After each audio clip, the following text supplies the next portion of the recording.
اس کی امی چائے کا کپ لے کر اس کے کمرے میں آئی۔ صبا کمرے میں اندھیرا کیے بے خبر سو رہی تھی۔ اس کی امی نے آواز دے کر جگایا، صبا بیٹا اٹھو، دیکھو کتنی شام ہو گئی ہے، اتنا ٹائم ہو گیا ہے اور تم ہو کہ ابھی تک سو رہی ہو، تمہارے ابو کے آنے کا وقت ہو گیا ہے بیٹا، چلو اٹھو شاباش، جلدی سے فریش ہو کر آؤ، میں نے تمہارے لیے گرما گرم چائے بنائی ہے۔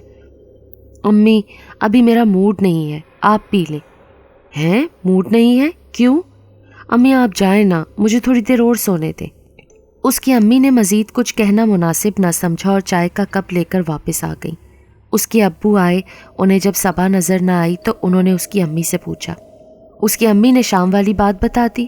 ارے بھائی ہماری بیٹی کو کچھ مت کہو، اگر سونا چاہتی ہے تو سونے دو نا، آپ بھی نا، یہ کوئی وقت ہے سونے کا؟ آپ بھی ہر بات میں اس کا ساتھ دیتے ہیں۔ ایک ہی تو بیٹی ہے ہماری، اس کے لاڈ ہم نہیں اٹھائیں گے تو بھلا کس کے اٹھائیں گے؟ کہاں ہے ہماری بیٹی؟ خود اس کو لے کر آتے ہیں۔ رشید صاحب نے کرسی سے اٹھتے ہوئے کہا، ابو پریشان مت ہوں، میں بالکل ٹھیک ہوں۔ اس نے پیار سے اپنے باپ کے گلے میں بازو حائل کرتے ہوئے کہا، پاپا کی جان کیا ہوا تھا؟ ہماری بیٹی کو آپ کیوں بے وقت سو رہی تھی؟ سر بھاری سا ہو رہا تھا ابو، اسی لیے میں کچھ دیر کے لیے لیٹ گئی تھی اور امی نے آتے ہی آپ کو پریشان کر دیا۔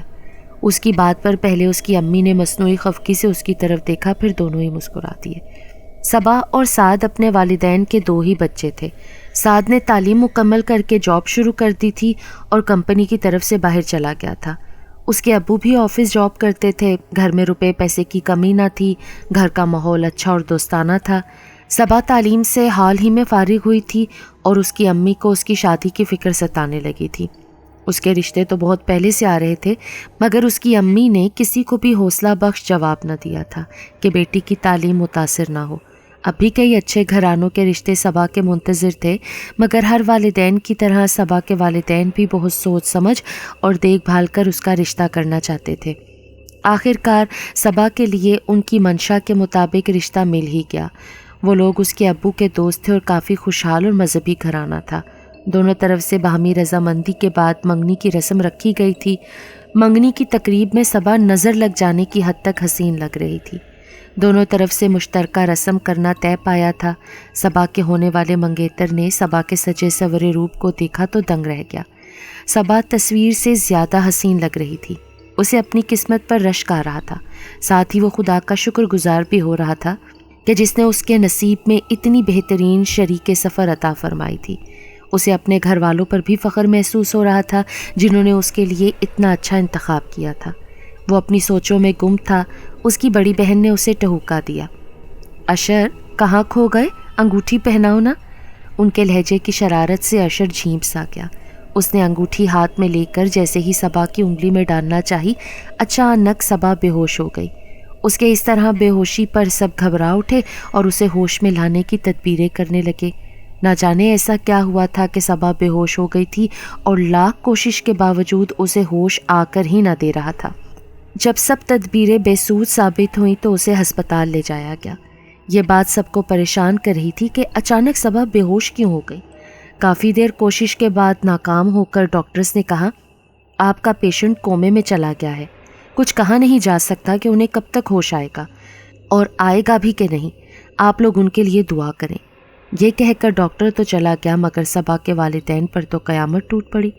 اس کی امی کا رو رو کر برا حال تھا۔ ان کی بیٹی کی خوشی کو نہ جانے کس کی نظر لگ گئی تھی، کسی کی سمجھ میں نہیں آ رہا تھا۔ سب کچھ ٹھیک ٹھاک چل رہا تھا تو پھر یہ سب کچھ اچانک کیسے؟ کئی ان گنت سوال لوگوں کے ذہن میں گردش کر رہے تھے۔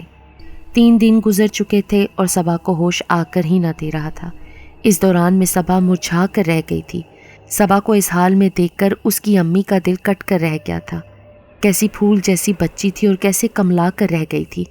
اس کے ہونے والے سسرالی گاہے بگاہے اس کی خبر معلوم کر رہے تھے، مگر صاف ظاہر تھا ان کے رویے میں پہلی والی گرم جوشی نہ تھی۔ دنیا داری کی وجہ سے یا شاید اپنے بیٹے اشر کی وجہ سے وہ مجبور تھے۔ ان کے روکھے رویے کو دیکھ کر صاف لگ رہا تھا کہ وہ یہ رشتہ ہی ختم کر دینا چاہتے ہیں۔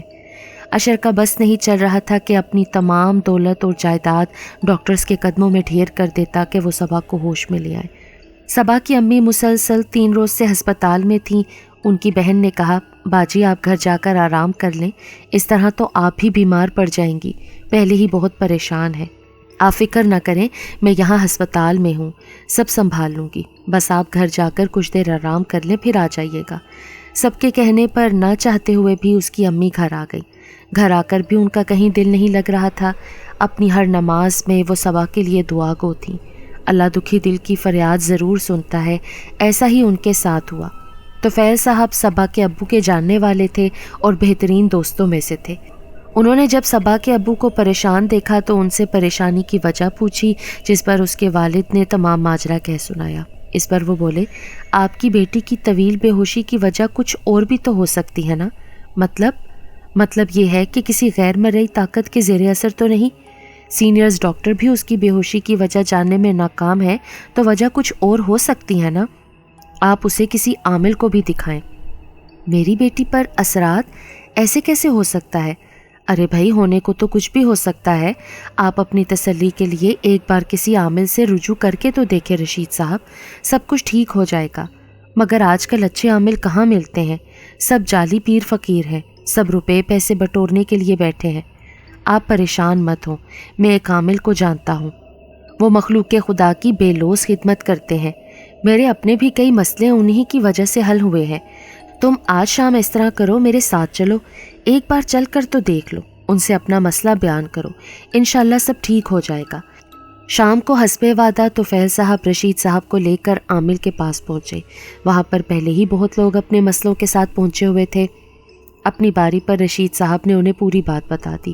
کچھ دیر مراقبے میں رہنے کے بعد بابا جی نے کہا آپ کی بیٹی پر ایک جن عاشق ہو گیا ہے، اسے یہ گوارا نہیں کہ صبا کسی اور کی ہو جائے، اسی لیے اس نے صبا کو دنیا کی نظروں میں بے ہوش کر دیا ہے۔ حقیقت میں وہ خود اس سے باتیں کرتا ہے، اسے ہمیشہ کے لیے اپنی دنیا میں لے جانا چاہتا ہے۔ بابا جی کی بات سن کر رشید صاحب پریشان ہو گئے۔ انہوں نے بڑی عاجزی کے ساتھ بابا سے درخواست کی کہ وہ اس جن سے ان کی بیٹی کا پیچھا چھڑائیں۔ آپ اللہ پر بھروسہ رکھیں، انشاءاللہ سب ٹھیک ہو جائے گا۔ ان کی ہدایت کے مطابق صبا کو گھر لے آیا گیا۔ بابا جی خود بھی گھر آئے، انہوں نے صبا کو دیکھا، پھر کہنے لگے آپ سب لوگ یہاں سے چلے جائیں۔ پھر وہ حصار کھینچ کر بیٹھ گئے۔ یہ عشاء کے بعد کا وقت تھا، ماحول پر ایک عجیب سی اداسی چھائی ہوئی تھی۔ صبا کے والدین کے دل کی دھڑکن ہر گزرتے لمحے کے ساتھ بڑھتی جا رہی تھی۔ کسی بھی لمحے کچھ بھی ہو سکتا تھا۔ اس کی ماں بھی اپنی بیٹی کے ٹھیک ہونے کی دعائیں کر رہی تھی۔ بابا جی اپنی پڑھائی میں آنکھیں بند کیے مصروف تھے۔ اچانک صبا کے وجود میں جنبش سی ہوئی، پھر وہ ایک جھٹکے سے اٹھ کر بیٹھ گئی۔ اس کی سرخ انگارہ آنکھیں بابا کو گھور رہی تھیں۔ اس کے چہرے کے بگڑے زاویے اور لہو برساتی آنکھیں ہرگز صبا کی نہ تھیں۔ اس کی بگڑی شکل دیکھ کر رشید صاحب بھی خوفزدہ ہو گئے۔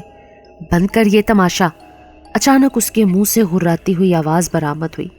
بابا جی نے آنکھیں کھول دیں اور صبا کی طرف دیکھتے ہوئے کہا تماشا تو یہ ہے جو تو نے لگا رکھا ہے، کیوں پیچھے پڑا ہے اس معصوم بچی کے؟ یہ مجھے اچھی لگی ہے، میں اس کو اپنانا چاہتا ہوں، یہ کسی کی نہیں ہو سکتی۔ جن نے ہٹ دھرمی سے کہا اسے اپنانا چاہتے ہو، یہ جانتے بھی ہو یہ تمہاری قوم میں نہیں ہے، تو کیا ہوا، یہ میرے ساتھ رہے گی۔ تم اچھی طرح جانتے ہو نا کہ خاک اور آگ کا ملاپ ممکن نہیں۔